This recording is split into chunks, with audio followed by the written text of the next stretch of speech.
तो देखो trial balance क्या कब होता है? ट्रायल बैलेंस जब होता है, सबसे पहले क्या आता है, कोई भी अगर फाइनेंशियल ट्रांजैक्शन हो तो सबसे पहले हम लोगों के पास आएगा क्या?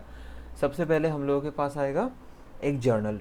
ठीक है, हम लोग जो भी फाइनेंशियल ट्रांजैक्शन है उसको हम लोग जर्नल पे पोस्ट करते हैं, जो वो गोल्डन रूल्स है उसके ऊपर बेस करके। फिर उस जर्नल से हम लोग उसको लेजर पे पोस्ट करते हैं। अब उस लेजर से हम लोग क्या करते हैं, लेजर को हम लोग CDBD या बैलेंस करने के बाद हम लोग उसको ट्रायल बैलेंस पे पोस्ट करते हैं। ठीक है, अब देखो ट्रायल बैलेंस पे जिस जिस साइट पे लेजर पे बैलेंस, जिस जिस साइट पे बैलेंस या BD रहेगा या ठीक है, उस वो साइट पे मान लो कि जो परचेस है उस या जो तुम्हारा कैश अकाउंट है उसका मान लो कि बैलेंस जहाँ पे डेबिट साइड पे है तो हम लोग ट्रायल बैलेंस का डेबिट साइड पे ही लिखेंगे। एंड उसके साथ कैपिटल का बैलेंस अगर क्रेडिट साइड पे है तो हम लोग ट्रायल बैलेंस का भी क्रेडिट साइड पे ही लिखेंगे। तो ये जो हम लोग लेजर से बैलेंस करके जब हम ट्रायल बैलेंस पे पोस्ट करते हैं इसको बोला जाता है बैलेंसिंग मेथड। ठीक है, ट्रायल बैलेंसिंग मेथड, जल्दी से रिकॉल कर लो, ये होता है बैलेंसिंग मेथड।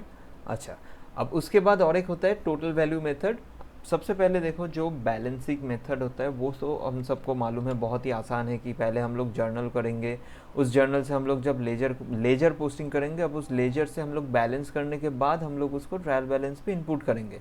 फिर जाके देखेंगे कि whether the debit side and credit side tally कर रहा है दोनों में या नहीं। अगर टैली करेगा तो बहुत अच्छा है, नहीं करेगा तो कुछ प्रॉब्लम है। ठीक है, और जो दूसरा अप्रोच होता है वो भी बहुत इंपॉर्टेंट है, वो देखो टोटल अमाउंट अप्रोच। अब ये टोटल अमाउंट अप्रोच पे ना जो क्वेश्चन से कुछ इस तरह से दिया रहेगा। अब इस क्वेश्चन के ऊपर बेस करके तुमको कुछ इस तरीके से एक फॉर्मेट जो है या प्रॉब्लम ट्रायल बैलेंस वो क्रिएट करना पड़ेगा। अब देखो जो बैलेंसिंग मेथड है उसमें तो मालूम है कि अगर परचेस हो उसका डेबिट साइड कहाँ पे जाएगा, या कैश अकाउंट है उसका बैलेंस कहाँ पे जाएगा, डेबिट या क्रेडिट पे। लेकिन टोटल अमाउंट मेथड पे कुछ चीज़ होता है, ये जो पॉइंट से मेंशन किया हुआ है ये बहुत इंपॉर्टेंट है। देखो all assets have debit balance, their balance should be shown on the debit side of the trial balance. Assets include cash bank balance, bills receivable और BR, उसके बाद डेटर्स, फर्नीचर्स एक्सेट्रा सब कुछ डेबिट साइड पे जाएगा।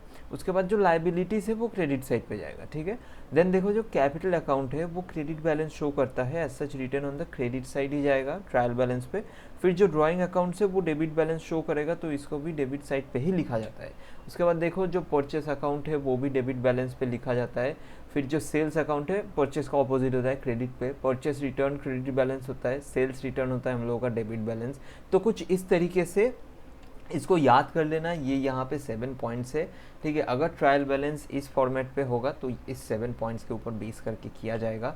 तो basically trial balance जो होता है वो दो तरह का होता है, एक होता है बैलेंसिंग मेथड जो हम लोग जर्नल से लेके स्टार्ट करते हैं, पहले हम लोग जर्नल करते हैं, फिर लेजर करते हैं, फिर ट्रायल बैलेंस करते हैं लेजर से बैलेंस करने के बाद। ठीक है, और एक होता है total amount method. Total amount method क्या होता है? टोटल अमाउंट मेथड कुछ इस तरीके का क्वेश्चन होता है टोटल अमाउंट मेथड पे, एंड कौन सा अमाउंट कहाँ पे जाएगा वो हम लोग डिटरमाइन करेंगे इस 6 पॉइंट के ऊपर बेस करके। जैसे कि देखो ओपनिंग स्टॉक का बैलेंस डेबिट साइड पे जाएगा, परचेस यहाँ पे क्या लिखा हुआ है, परचेस यहाँ पे लिखा हुआ है कि ये डेबिट बैलेंस है तो परचेस हमने क्या लिख दिया, डेबिट बैलेंस।